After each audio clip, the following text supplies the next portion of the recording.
bonjour à tous, bienvenue. On peut commencer par un petit sondage si vous le voulez bien, parce qu'on n'est pas très nombreux. Moi, je suis Louise Gentil, ou ceux qui ne connaissent pas, donc les clubs sportifs engagés à la direction générale de France Travail. Ravie de vous accueillir. Et donc aujourd'hui, on est avec Sébastien Février de l'AFDAS et Valérie Lefebvre également du club Execo qui pourra nous donner son regard et son témoignage en tant que déjà recruteuse en alternant. Et alors on a une première question pour tout le monde. Est-ce que vous pouvez nous indiquer dans le chat ou lever la main si vous avez, on va dire comme ça, lever la main si vous avez déjà recruté un alternant ou une alternante. Ah, il y a pas mal de gens qui ont déjà recruté, c'est bien. C'est bien, vous allez pouvoir nous aider dans la présentation en nous faisant part de votre expérience ou des questions que vous avez pu vous poser pour le recrutement de vos alternants. Ça nous permettra de bien renseigner, encore mieux renseigner ceux qui ne l'ont jamais fait et qui se posent peut-être la question de le faire. Oui. Eh ben, je te propose de commencer, Sébastien. Je te laisse partager. Donc bonjour à toutes et à tous. Donc moi je suis en responsabilité sur le développement de l'alternance à l'AFDAS. L'objectif du webinaire qui vous est proposé aujourd'hui est de vous renseigner sur le potentiel que peut représenter pour votre structure sportive d'un recrutement, peut-être d'un premier recrutement d'ailleurs en alternance, du recrutement d'un premier salarié. Et l'idée, c'est de vous donner envie et de vous donner tous les éléments d'information pour le faire au mieux. Je partage mon document. On n'a qu'une heure pour vous parler de tout ça. On n'aura peut-être pas fait le tour de la question, mais vous aurez tout un tas d'indications, de ressources et à l'AFDAS qui vous permettent d'avoir des éléments et des informations complémentaires. Et vous aurez aussi dans ma présentation qui vous sera transmise à la fin des contacts utiles pour pouvoir vous accompagner au mieux si vous souhaitez franchir le pas du recrutement en alternance. Donc le titre, c'est « Il est encore temps » parce qu'on est à une période de l'année où il y a beaucoup de recrutement en alternance. Donc si jamais l'envie vous en prend, c'est encore possible. Généralement, on peut recruter en alternance, surtout sur les certifications du ministère de la Jeunesse et des Sports, jusqu'à fin octobre, c'est encore possible. Mais on verra que c'est possible aussi autrement. Déjà, des éléments chiffrés sur lesquels je vais passer très vite pour vous dire que dans le sport, on recrute partout, dans toutes les régions, alors surtout en Île-de-France, mais ça c'est comme sur tous les secteurs. On recrute dans le sport professionnel, le golf et le sport commercial, mais surtout dans le sport associatif. Et j'ai envie de dire très très majoritairement pour des structures qui ont peu de salariés, voire pas de salariés. Sur les presque 24 000 contrats d'apprentissage qui ont été signés dans la branche du sport, dans le secteur du sport l'année dernière, on avait 20% de contrats qui étaient signés pour des structures qui n'avaient pas de salariés au départ, donc qui ont recruté leurs premiers salariés en alternance, avec un objectif, on le verra tout à l'heure, on va le voir tout de suite, avec un objectif parfois de structuration de la structure sportive ou de développement sur des métiers de transfert ou support. Même si la majorité des recrutements, vous le voyez sur cette diapositive, se fait sur les diplômes d'État de la jeunesse et des sports, les brevets professionnels et les diplômes d'État de la jeunesse et des sports, toutes mentions sportives confondues, c'est vraiment le top, les premières certifications sur lesquelles il y a des recrutements. On a aussi beaucoup de clubs de foot qui recrutent sur les titres de moniteur de football ou le CAP métier du foot. Mais comme je vous le disais, on a aussi beaucoup de recrutements qui se font sur les titres pro employés administratifs et d'accueil, sur les titres pro négociateurs technico-commercial, titres pro responsable de petites et moyennes entreprises. Titre pro, ça veut dire titre professionnel. Pardon, excusez-moi, j'utilise parfois des abréviations. Qui, vous le voyez, sont des métiers transverses et sur des métiers sur lesquels on va avoir un objectif encore une fois, de structuration ou de développement de la structure sportive. Stop aux idées reçues. L'alternance, ce n'est pas que pour les jeunes. On verra qu'il existe deux contrats de support de contrat sur lequel vous pouvez recruter en alternance, qu'on appelle le contrat d'apprentissage et le contrat de professionnalisation. Donc le contrat d'apprentissage, en effet, ça s'adresse surtout pour les jeunes. On ne peut pas recruter au-delà de 29 ans. Mais il existe le contrat de professionnalisation aussi, sur lequel vous pouvez recruter des demandeurs d'emploi de 26 ans et plus. Donc ce n'est pas... voilà. Ayez en tête que vous avez aussi la possibilité de recruter des profils plus âgés. C'est pas forcément nécessairement pour préparer un diplôme, hein. Vous avez vu dans la diapo juste au-dessus que vous avez d'autres certifications professionnelles accessibles dans le cadre de l'alternance. Donc, il ne faut pas se limiter. C'est pas forcément que sur les bas niveaux de qualification. C'est pas forcément de septembre à juin. On a de plus en plus de la part de l'appareil de formation des adaptations des calendriers pour vous permettre de recruter un peu tout au long de l'année. Même si, il faut être honnête, hein, on a quand même une grosse partie des contrats d'alternance qui se font, qui sont calés sur le calendrier scolaire. C'est pas forcément en alternant par entreprise, on le verra tout à l'heure, il y a quand même des conditions d'encadrement qui doivent être respectées. Vous ne pouvez pas, si vous êtes une structure sans salariés, recruter 12 alternants, hein, ça c'est pas possible. En revanche, on a insisté dès l'introduction, c'est possible pour des TPE ou pour l'embauche du premier salarié, notamment pour les associations. Comme je vous le disais, il y a deux types de contrats possibles. Le contrat d'apprentissage, qui est quand même un contrat qui est quand même plutôt réservé pour les jeunes. Le contrat d'apprentissage, c'est héritage de la formation initiale. Ça reste de la formation initiale. C'est comment est-ce qu'une structure va accompagner un jeune dans la philosophie, hein, va accompagner un jeune dans la continuité de son parcours de formation initiale. Donc, on est sur des moins de 30 ans et on est exclusivement que sur des diplômes ou des certifications inscrites au RNCP. Et puis, les contrats de professionnalisation, en revanche, là, on est sur un contrat qui relève de la formation professionnelle, dont l'objectif, c'est plus de répondre à un besoin d'embauche. Alors, le premier aussi, c'est pour répondre à un besoin d'embauche, mais le contrat de professionnalisation, initialement, originellement, ça a été créé pour ça. Un besoin d'embauche sur des compétences ou un métier précis. Donc, ça peut s'adresser à des moins de 26 ans, mais aussi à des demandeurs d'emploi de plus de 26 ans. Et là, sur une certification, une qualification professionnelle qui n'est pas forcément RNCP. L'alternance, pour rappel, hein, c'est je recrute quelqu'un qui va se former en même temps qui va se former dans mon entreprise, on va appeler ça de la formation pratique, mais en même temps, il va se former en alternance, c'est le cas de le dire, en formation théorique dans un centre de formation d'apprentis pour le contrat d'apprentissage ou dans un organisme de formation pour ce qui est du contrat de professionnalisation. Donc, il faut bien avoir en tête que si vous recrutez en alternance, vous n'allez pas avoir un salarié qui va être présent dans vos effectifs à 100% du temps. Il va forcément y avoir une alternance de formation théorique pendant lequel vous allez continuer à le rémunérer. Hein. La formation théorique en centre de formation, le salarié est rémunéré de la même façon. On verra que la contrepartie de ça, c'est que vous avez des aides au recrutement et que la rémunération est moindre. Si vous avez des alternants qui ont moins de 21 ans, enfin jusqu'à 21 ans, vous ne payez pas un SMIC entier. Hein. Il y a des grilles de rémunération qui sont adaptées pour justement prendre en compte le fait qu'il n'est pas présent dans vos effectifs à 100% du temps. Tout ça, je ne pouvais pas forcément le détailler aujourd'hui. Vous avez des ressources sur le site de l'AFDAS ou des webinaires, si vous n'aimez pas lire, excusez-moi, qui vous expliquent tout ça en détail. Vous avez là un QR code qui sera, comme le support vous sera fourni, vous pourrez utiliser le QR code ou aller sur le site de l'AFDAS ou sur la chaîne YouTube de l'AFDAS. Vous avez des playlists de webinaires qui vous expliquent tout ça en détail. L'alternance, c'est un vrai atout pour votre entreprise. Hein. Vous avez entendu parler, ça devient quelque chose qui est connu par l'ensemble de la population française maintenant. Hein. Ça rentre vraiment dans les familles et tout le monde est au courant de ce que c'est. Ça vous permet de transmettre ou préserver des savoir-faire dans votre structure. Ça vous permet de valoriser l'expérience de vos équipes si vous en avez. Ou l'expérience de vos bénévoles pour ce qui est des associations sportives qui n'ont pas encore de salariés. Hein. On verra qu'il y a un encadrement nécessaire des bénévoles et parfois ça peut leur permettre de valoriser leur expérience aussi. Ça permet d'anticiper l'évolution de vos métiers et en l'occurrence, encore une fois, de structurer ou de développer votre activité pour ce qui est des associations sportives. Ça vous permet d'intégrer des profils qui peuvent être parfois diversifiés ou détecter des futurs talents. Alors, comment on s'y prend exactement ?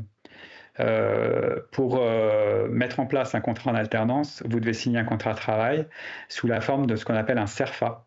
Que ce soit pour le contrat d'apprentissage ou le contrat de pro, il existe des CERFA en ligne. L'avantage, il y a tout un tas d'informations qu'on va vous demander et qui vont permettre au service instructeur que nous sommes à l'AFDAS de vérifier que vous respectez toutes les conditions réglementaires et légales pour la mise en place d'un contrat d'alternance, que ce soit apprentissage ou de professionnalisation. C'est un peu rébarbatif de remplir ces CERFA, mais j'ai l'habitude de dire, c'est 2 pages à remplir. Alors effectivement, on vous demande plein d'informations, il faut réunir toutes ces informations, mais une fois que vous avez rempli ces 2 pages, ça c'est quand même sécurisant, contrairement à tout autre contrat de travail, vous allez avoir votre opérateur de compétences, l'AFDAS, qui va vérifier que vous êtes au clair vis-à-vis de toutes les dispositions réglementaires et légales. Donc c'est quand même très sécurisant. Vous êtes vraiment accompagné et sécurisé dans votre recrutement. Pour information, ce CERFA, c'est un contrat de travail. Ça va conférer à l'alternant un statut de salarié, donc il va bénéficier des mêmes avantages que tous les autres salariés, les mutuelles, les tickets resto, si vous avez d'autres salariés. Ça lui donne des devoirs et des obligations, notamment celle de l'horaire de travail qui est applicable dans votre entreprise, enfin dans votre structure. Ça lui donne l'obligation aussi de respecter les règles de l'entreprise et de rester loyal dans son travail.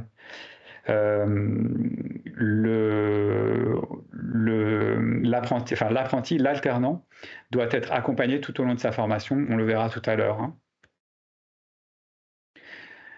Ça, je ne vais pas forcément détailler aujourd'hui, mais ce qui est important, c'est d'avoir en tête que pour recruter en alternance, il faut se poser un certain nombre de questions, qui vont d'ailleurs être les questions qu'on va vous poser dans le CERFA, globalement. Alors, il y a les questions un peu d'ordre un peu stratégique. Quel est votre besoin de recrutement? Quelle est la temporalité de quelle est la pérennité de votre recrutement? Est-ce que vous souhaitez recruter un alternant puis après en faire un salarié permanent de votre entreprise, ou est-ce que vous avez juste un besoin ponctuel et puis à moyen terme ce besoin n'existera plus? Est-ce que votre salarié vous souhaitez l'avoir à temps plein ou à temps partiel? Ça, c'est déterminant pour choisir les 2 contrats. À temps plein, vous pouvez prendre un contrat d'apprentissage, un contrat de professionnalisation, mais à temps partiel, ça ne peut pas être le contrat d'apprentissage qui ne peut se faire que en temps plein. Quel est votre rythme d'alternance adapté, il faut que ce soit adapté à votre organisation. Est-ce que c'est une formation diplômante, qualifiante ou professionnalisante? Je vous ai dit tout à l'heure, on ne peut pas faire un contrat d'apprentissage sur une formation qui est juste qualifiante, entre guillemets. C'est forcément diplômant pour l'apprentissage. Quel est votre profil de recherche? Quel est le profil que vous recherchez? Est-ce que vous recherchez un jeune, auquel cas les 2 contrats sont possibles, ou quelqu'un qui a plus de maturité, ou est-ce que vous avez déjà identifié un profil qui a plus de 29 ans, auquel cas le contrat d'apprentissage ne sera pas possible? Bref, tout un tas de questions qu'il faut vous poser. Les questions sur l'encadrement aussi. Il faut que vous ayez un maître d'apprentissage, c'est le sigle MA, ça veut dire maître d'apprentissage, ou un tuteur qui soit en capacité d'encadrer l'alternance. C'est une condition sine qua non pour mettre en place un contrat d'alternance, que ce soit le contrat d'apprentissage ou le contrat de professionnalisation. Quel est votre budget? Il faudra se poser la question aussi. Une question que vous allez vite vous poser aussi, c'est comme vous l'avez compris, derrière chaque contrat d'alternance, il y a une formation. Qui dit formation dit il faut trouver quelle est la formation qui correspondra à votre besoin de recrutement. La formation que va suivre l'alternant, bien sûr, que ce soit un apprenti ou un contrat de professionnalisation. Pour ça, on a pour vous aider à trouver la bonne formation et le centre de formation qui va accompagner votre alternant dans sa formation théorique, vous avez un outil qui est à disposition à l'AFDAS qui s'appelle Carte Apprentissage. Vous aurez le lien dans le support. Il y a le nerf de la guerre, c'est aussi combien ça va vous coûter.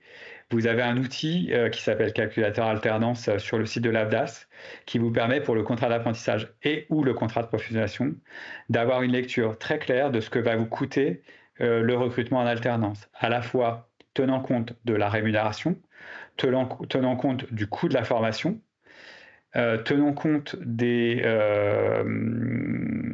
c'est tout pour ce qui est les charges de l'employeur, mais par ailleurs, vous disant aussi qu'est-ce que vous allez avoir en déduction comme aide au recrutement de l'État, comme prise en charge de l'AFDAS sur le coût de la formation. La plupart du temps, la prise en charge est totale pour les structures sportives et pour les bas niveaux de qualification. Et puis, ça vous donne une indication sur le coût résiduel que vous avez par an et par mois sur le contrat en alternance. Donc, c'est quand même assez intéressant. C'est pas contractuel, hein, cet outil, mais il vous donne une vision assez précise de ce que vous coûte le recrutement en alternance.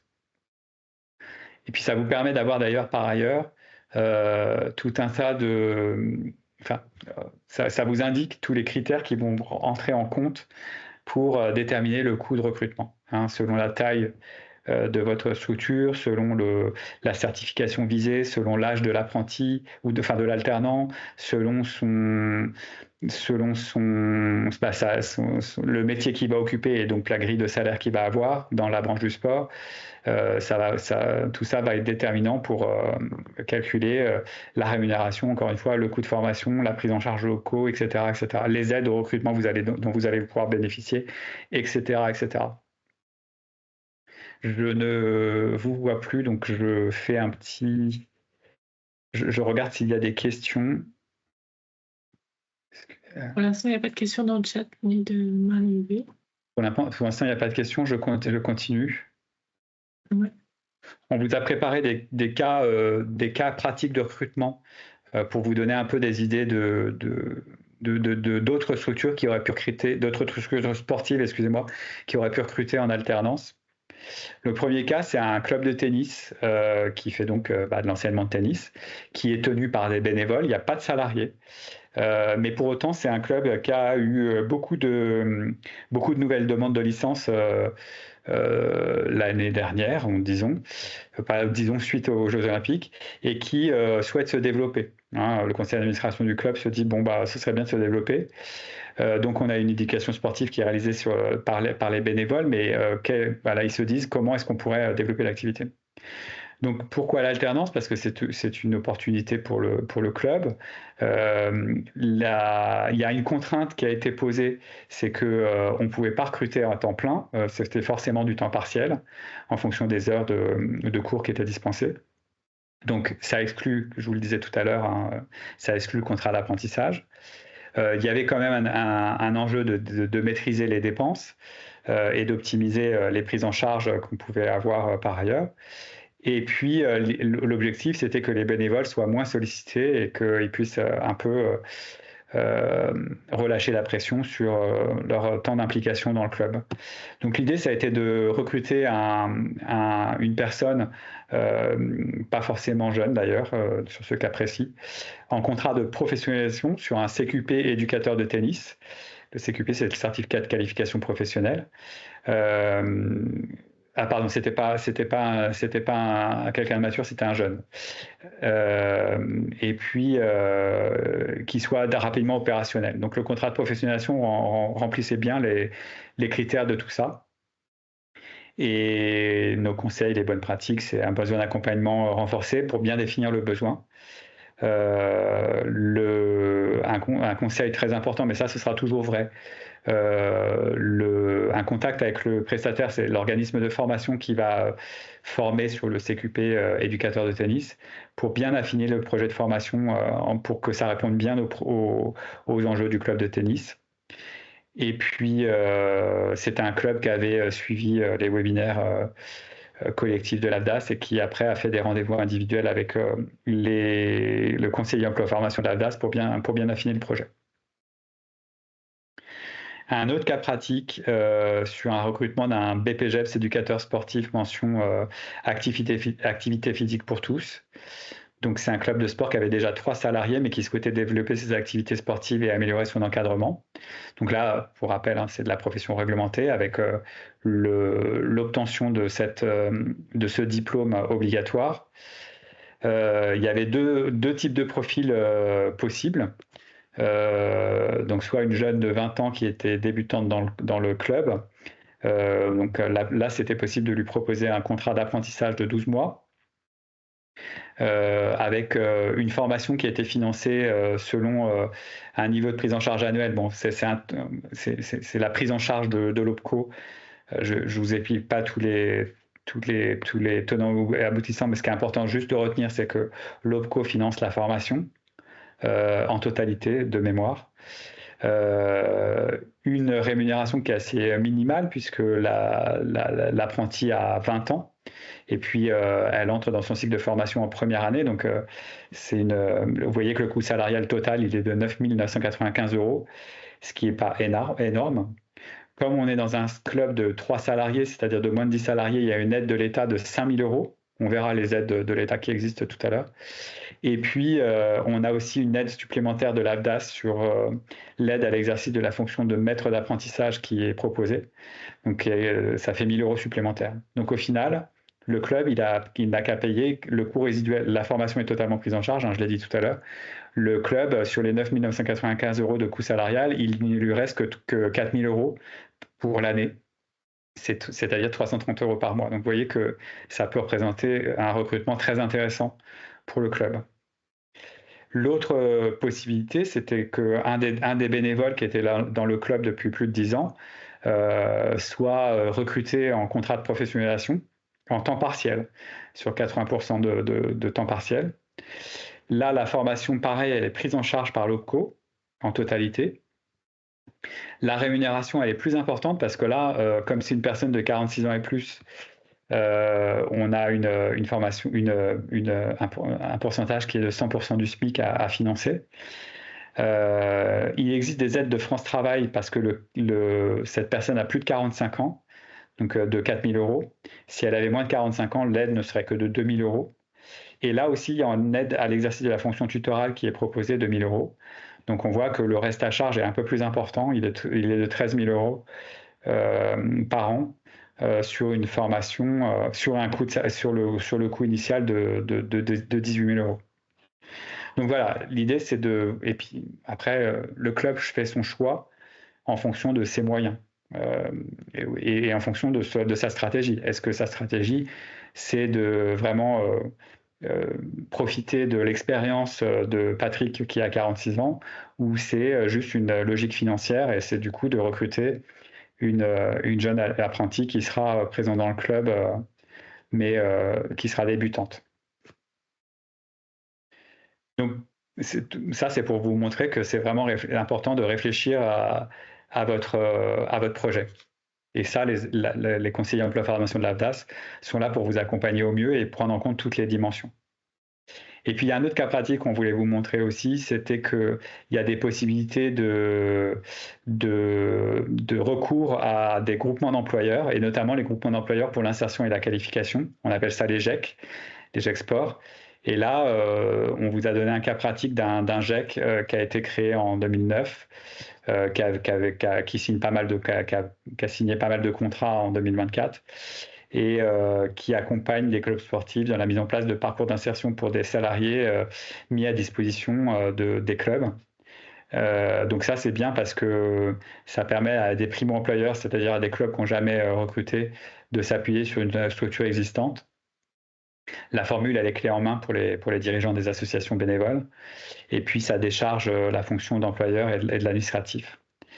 Là, l'exemple de ce GEC, c'est des recrutements d'éducateurs sportifs pour la majorité des contrats. Mais il y a aussi des chargés de communication et sponsoring ou des chargés de développement.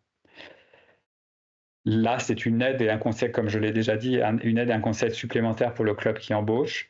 Et puis, c'est un levier pour un recrutement pérenne parce que vous allez pouvoir derrière renouveler le contrat en alternance une fois que le premier sera fini. Et donc là, Sébastien, je me permets, l'interlocuteur principal est identifié sur sa région, sur la plateforme lagiec.fr. Exactement. Ouais. Vous pouvez identifier les GEC qui sont proches de votre territoire sur la plateforme GEC.fr. Exactement. Et qui permet d'identifier aussi les profils ou surtout d'accompagner pour le recrutement? Alors les profils, c'est toujours ça. Excusez-moi, je n'arrive pas à reprendre comme je projette, je n'arrive pas à vous voir. Vous n'allez pas identifier sur le site les profils. Ce sera toujours de toute façon des profils éloignés de l'emploi, mais ça, c'est le groupement d'employeurs qui s'occupe d'identifier les profils qui répondent à votre besoin de recrutement. Mais voilà, dès que vous rentrez en contact avec le groupement d'employeurs, l'idée est de définir votre projet Et après, lui s'occupe de vous mettre à disposition Une personne. une personne pour le recrutement. Et pour autant, si on a un profil qu'on a identifié, on peut quand même essayer de travailler. Ah, tout à fait. Si vous avez identifié un profil, vous pouvez vous rapprocher du GEC et essayer de le faire prendre en charge. Là, vous ne serez pas, via un GEC, et vous l'avez compris, vous ne serez pas porteur du contrat. C'est le GEC qui est porteur du contrat. Le GEC vous met à disposition. C'est pareil pour les groupements d'employeurs. Hein. Il n'y a pas que des groupements d'employeurs pour l'insertion et la qualification. Il y a aussi des groupements d'employeurs, notamment les groupements d'employeurs profession sport loisirs. Certains sont GEC, certains sont juste groupements d'employeurs. Et c'est eux qui portent le contrat. Ils vous mettent à disposition le salarié, mais c'est eux qui portent le contrat. Donc ça peut être une solution quand même clé en main qui est intéressante pour vous.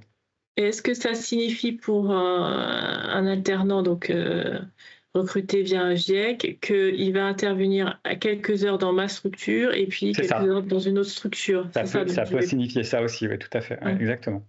Donc on payera que les heures dans lesquelles il intervient dans ma structure, quoi. Bien sûr. Et ça permet pour le jeune d'avoir un contrat complet, entre parenthèses, et pour le club d'y aller petit à petit, quoi.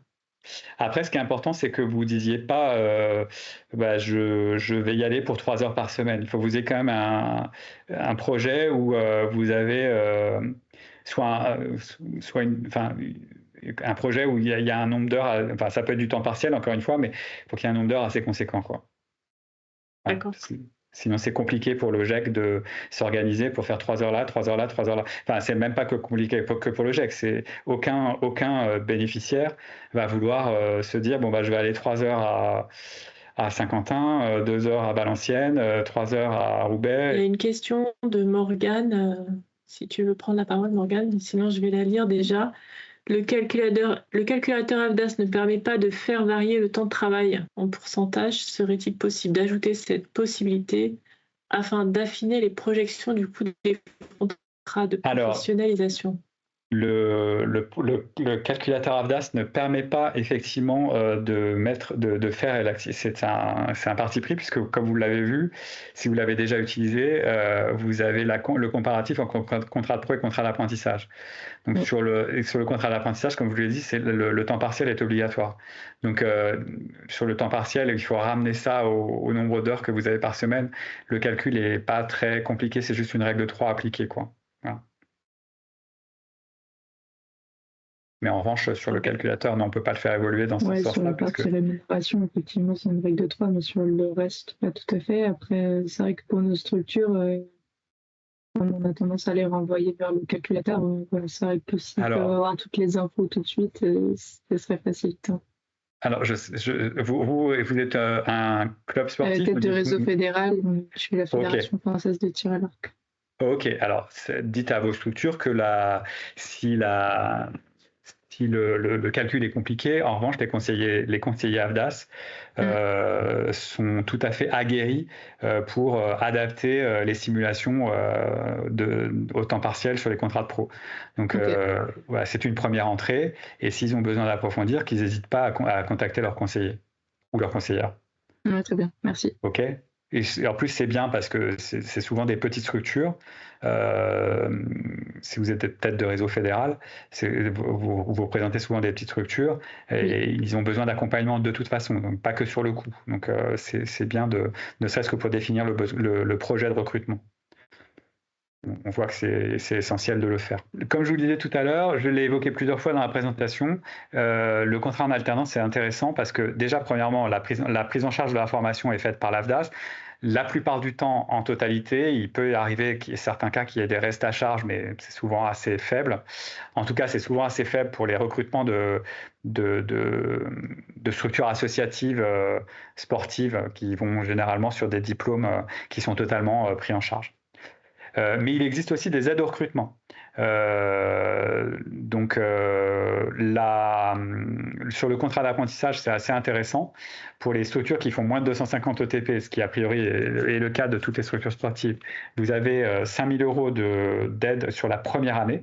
Je vous l'ai montré dans le cas pratique tout à l'heure. Si en plus votre recrutement, la personne est en situation de handicap, c'est pas 5 000 euros, c'est 6 000 euros. Pour les structures de plus de 250 salariés, je passe très vite, c'est que 2 000 euros, mais a priori, vous n'êtes pas concerné. À l'AFDAS, vous avez aussi une aide à la fonction de maître d'apprentissage qui est de 1 000 € pour les structures inférieures à 11 ETP. Et puis, encore une fois, si vous recrutez une personne en situation de handicap, vous avez en plus de l'aide de 6 000 € des aides de l'AGEFIP qui représentent 3 000 € pour l'aide à l'embauche d'une personne handicapée. Donc là, les aides sont assez conséquentes. Ça va jusqu'à, si on cumule tout pour une personne en situation de handicap, c'est 10 000 € d'aide sur la première année. Sur le contrat de professionnalisation, vous avez des aides de France Travail de 2 000 € pour les demandeurs d'emploi de 26 ans et plus. Cette aide ne vaut pas si vous embauchez un jeune de moins de 26 ans, attention. Et puis si vous avez une personne qui a 45 ans et plus, là c'est 2 000 € plus 2 000 €. Donc c'est 4 000 € comme l'exemple que je vous ai montré tout à l'heure.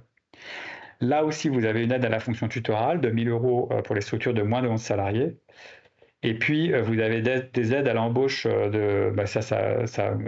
dû le virer, je suis désolé, je l'enlèverai dans la version définitive, ça ne vous concerne pas dans le sport, ce qui est écrit en orange.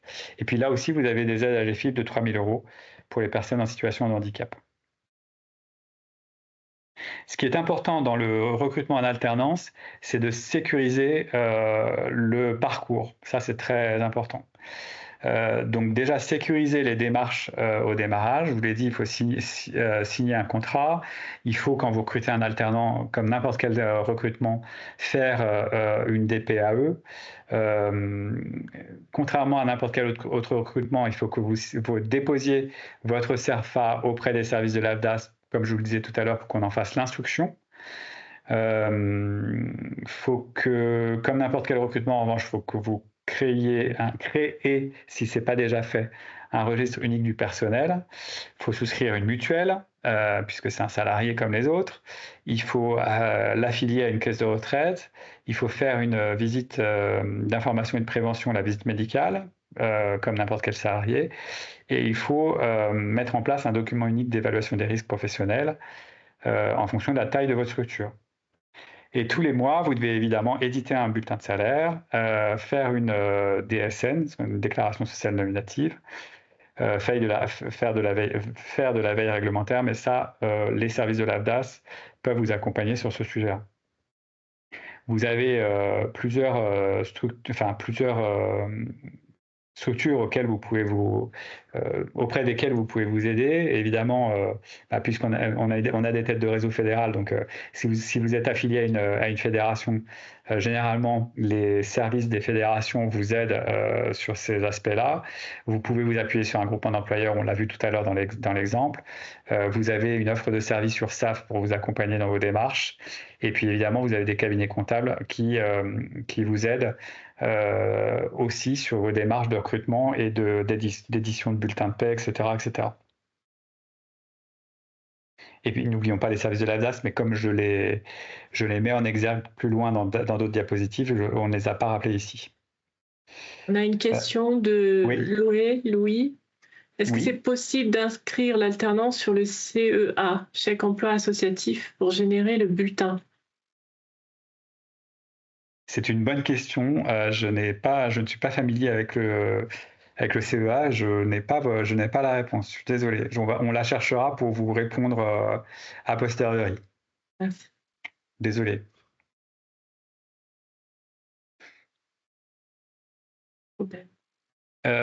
Une petite diapo importante pour vous mettre en exergue les conditions de réussite du recrutement en alternance. Je mets l'emphase sur ce qui est en bas à gauche, c'est-à-dire le lien avec le centre de formation, que ce soit un centre de formation d'apprentis ou un organisme de formation. C'est très important. Si vous voulez qu'il n'y ait pas de rupture et pas sans aller jusqu'à la rupture, pas de malentendus avec votre alternant, que vous soyez bien en lien avec le centre de formation pour qu'il y ait une adéquation entre ce que va suivre comme formation théorique votre alternant dans le centre de formation et ce que vous allez lui faire faire dans votre structure. C'est la formation pratique. Ça, c'est hyper important que dès le départ, vous soyez bien en lien avec le centre de formation. Voilà, après le reste, on enfonce peut-être des portes ouvertes, mais c'est aussi important que vous prépariez son accueil, que vous ayez un management adapté et que vous fassiez des feedbacks réguliers. On enfonce des portes ouvertes, mais c'est bien de le rappeler parce que souvent, et notamment dans les structures qui reculent pour la première fois, c'est pas toujours évident. Donc voilà, on le souligne. Je vous l'ai dit tout à l'heure, on a l'alternance, il y a un impératif, c'est ce qu'on appelle le tutorat.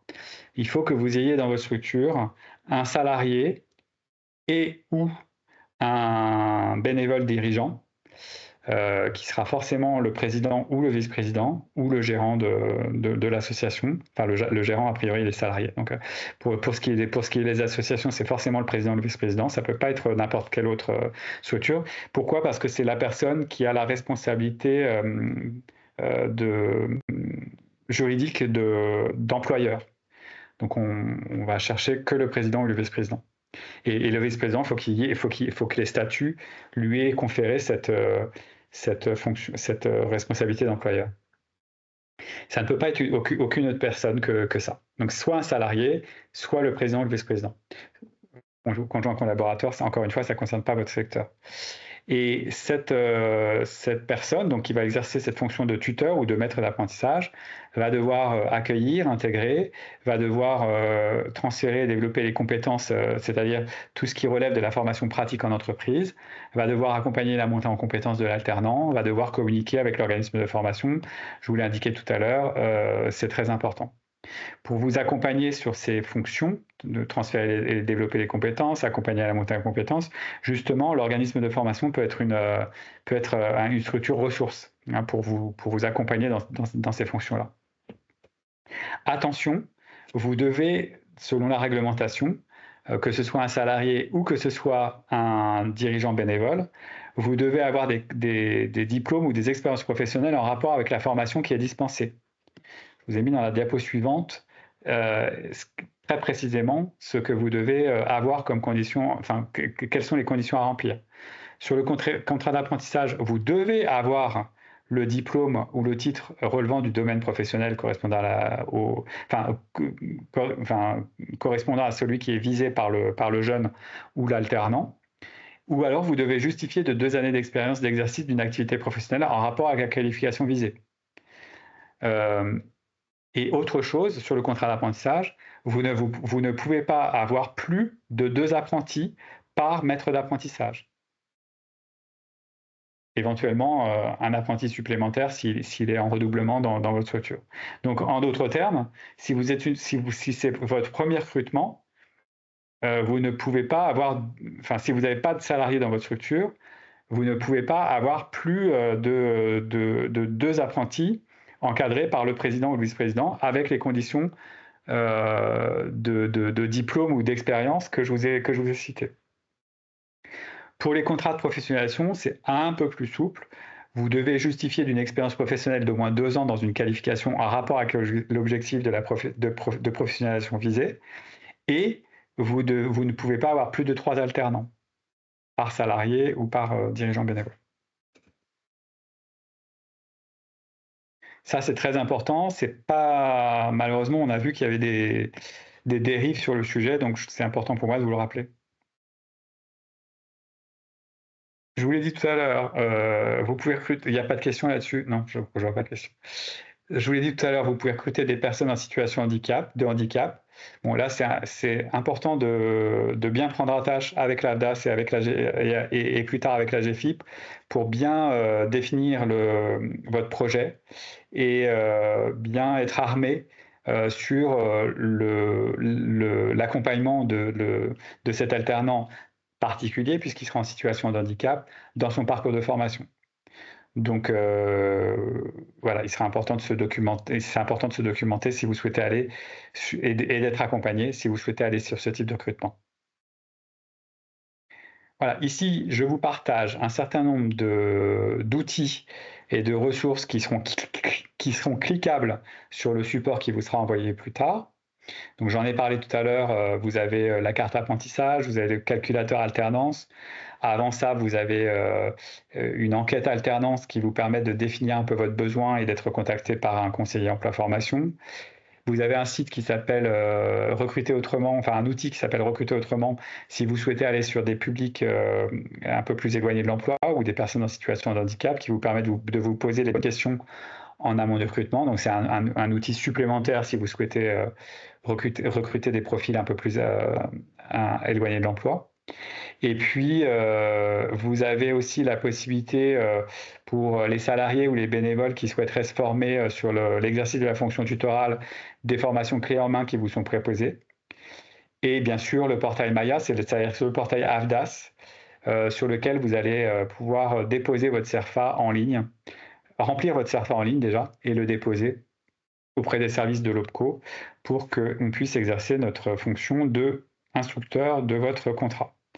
Et puis tout un tas de ressources sur notre site internet que vous avez, qui sont à votre disposition et qui vous détaillent de façon un peu plus approfondie ce que je vous ai expliqué aujourd'hui. Voilà, la diapo suivante, c'est si vous avez besoin d'être accompagné par une personne de l'AFDAS, voici toutes les implantations que nous avons et votre numéro d'entrée pour pouvoir être bien orienté. Et puis ça, c'est à nouveau des ressources supplémentaires pour que vous soyez accompagné. Top. Voilà, j'en ai fini. Pour rappel, vous avez on appelle ça des AFDAS Decrypt, c'est des webinaires à peu près tous les mois qui sont proposés aux adhérents de l'AFDAS. Alors si vous n'êtes pas adhérent, c'est important que je vous vois aujourd'hui, mais si vous êtes adhérent de l'AFDAS, pour ceux qui le sont, vous avez tout un tas de webinaires qui vous sont proposés autour du recrutement en alternance. Voilà. Super, merci. Et j'en ai fini pour ma présentation. Merci. Je vous propose de passer la parole à Valérie pour son petit témoignage sur ces recrutements. Et bien sûr, Oui. on aura Valérie, on t'écoute. Merci. Pas de souci.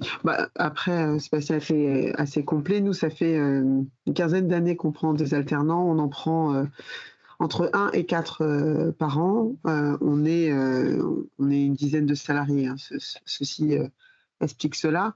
Et nous, la stratégie, en fait, dans le recrutement des apprentis, c'est déjà d'être utile aux jeunes, parce qu'effectivement, c'est pas forcément évident de trouver une structure en alternance. Ensuite, c'est de renforcer notre encadrement. On a des séances avec des tout petits et voilà, ça permet aussi de renforcer l'encadrement du public. Et puis, c'est aussi une manière pour nous de recruter de nouveaux salariés. Là, sur les 10 salariés la dizaine de salariés que l'on a, il n'y en a que 3 qui ne sont pas passés par de l'alternance parce que c'est des métiers, peut-être 4, parce que c'est des métiers spécifiques, en activité adaptée notamment. Mais voilà, en tout cas, c'est un bon outil, comme je disais, pour renforcer l'encadrement et pour recruter. Ça permet de se connaître, de faire comprendre aux jeunes ce que l'on fait. Et voilà, c'est plutôt intéressant comme système. Et ça veut dire que vous avez pu faire le pas d'une rémunération d'un alternant, hein, quand on a vu un petit peu les montants, à ensuite une CDI, le coût d'un CDI, c'est ça? Oui, tout à fait. Après, ça, c'est lié à notre structuration et les projets que l'on met en place. Et puis, c'est aussi une façon de responsabiliser le jeune parce que il va falloir qu'il participe au financement de son poste par son action. Donc, c'est, j'allais dire, gagnant-gagnant. Voilà. Ouais. Quand on ouvre un poste, on dit voilà, c'est un pari entre guillemets. Mais c'est vrai que le fait d'être passé par de l'alternance, on a 1 an, 18 mois pour apprendre à connaître la personne, et du coup ça évite des fois des déconvenus. Parce que ce soit de notre côté en tant qu'employeur, mais aussi du côté de la personne qui est en alternance, se dire ah ben non, finalement le fonctionnement de cette structure ça me va pas, ou en tout cas je me vois pas faire ça plus longtemps. C'est plutôt gagnant-gagnant. Ouais, c'est top. Donc en plus, il a conscience du fait qu'il faut qu'il aille soutenir son emploi, en fait, trouver les ressources. Exactement. Et les moyens à terme pour pouvoir vous permettre de le recruter. Donc c'est vrai que c'est un vrai objectif. Ça. Top. Effectivement, je rebondis là-dessus parce que nous, c'est vraiment là-dessus qu'on qu'on essaye d'accompagner les clubs avec les programmes qu'on propose à mener, qui chacun permettent une rémunération et donc on l'espère effectivement permettre à terme de soutenir l'emploi. Donc si ça commence par effectivement une rémunération d'un alternant, on se dit que c'est plus envisageable pour l'évolution dans la durée. Exactement. Et puis c'est aussi gratifiant de participer à la formation du jeune, parce qu'effectivement, il y a la théorie qui est apportée par le centre de formation, et puis des fois, ça leur permet de se confronter. Alors, c'est pas diamétralement opposé, hein, mais des fois, c'est vraiment important de mettre du concret dans la formation qui suivent. Et on ne recrute pas que des BP aussi. C'est vrai qu'en fonction des profils, voilà, nous on a la chance d'avoir une équipe importante, donc ouais, ça permet de recruter aussi d'autres profils.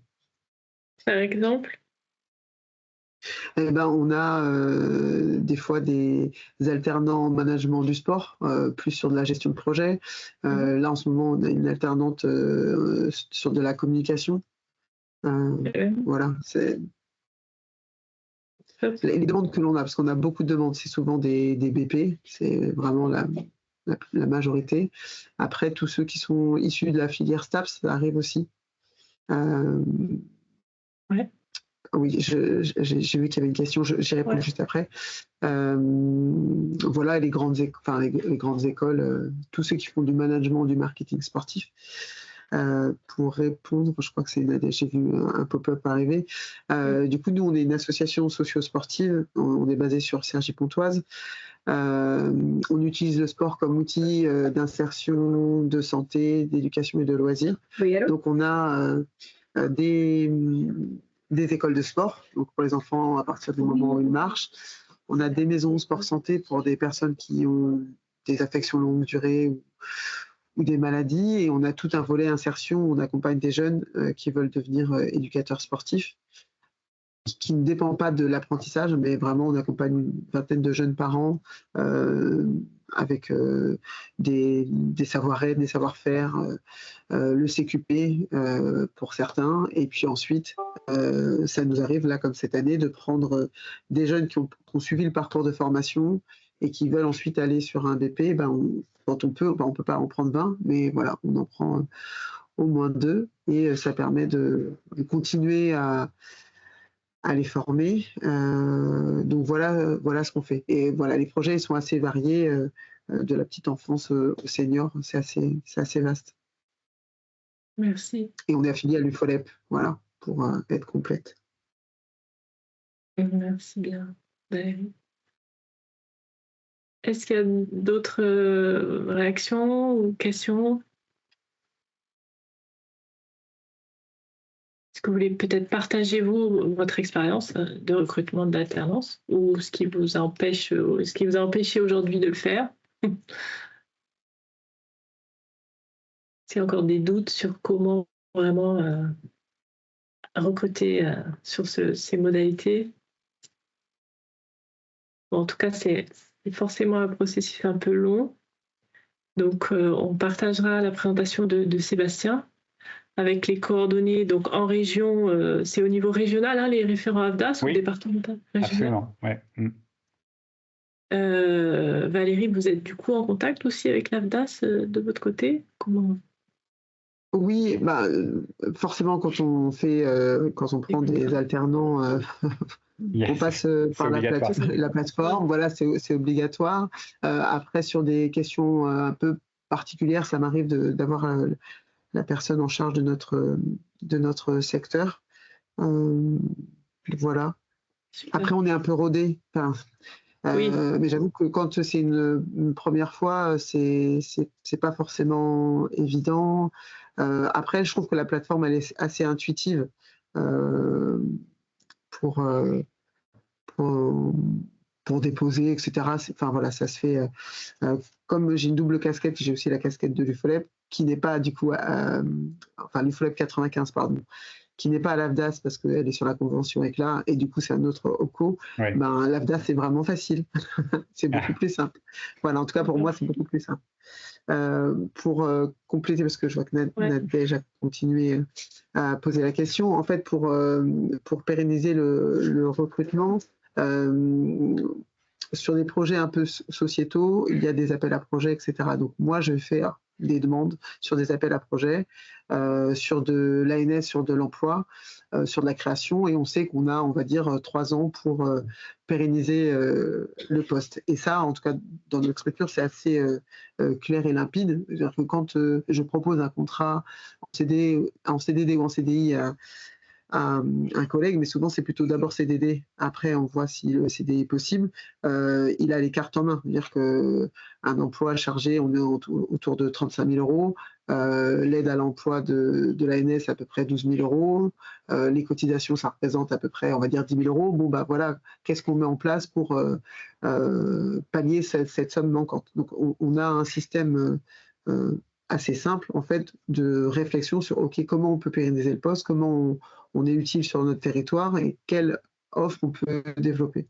Et ça se fait pas juste moi ou les bénévoles en charge de la gestion de la structure dans notre coin. C'est quelque chose qui est partagé collectivement. Et quand le jeune a envie de rester, on essaye de trouver les solutions, de trouver les projets. Enfin voilà, on est sur un mode vraiment de projet. Et après, sur l'insertion des professionnels des alternants à long terme, ceux qui ne restent pas chez nous parce qu'on ne peut pas être tout le temps employeur au bout, parce qu'on n'a pas des finances infinies, ils sont employés souvent par des collectivités territoriales, donc mairie essentiellement, service des sports, service jeunesse aussi, parce que la casquette sport, elle peut être aussi utile. Ça dépend vraiment des collectivités et de leur fonctionnement, mais en tout cas, c'est ou sport ou jeunesse. Après, il y en a qui continuent qui font ça un temps et qui continuent après, qui reprennent sur un DE pour travailler plutôt sur de l'encadrement de structure. Ça arrive aussi. Voilà. Merci, top. N'hésitez pas s'il y a d'autres questions. Merci en tout cas Valérie déjà et Sébastien. Avec plaisir. Et je vous propose d'arrêter là. Je vous remercie beaucoup. On mettra bien sûr le webinaire sur notre chaîne YouTube et je vous enverrai les contenus par mail qui ont été partagés aujourd'hui. Merci beaucoup. À bientôt. Merci beaucoup. Bonne journée. Au revoir. Au revoir à tous.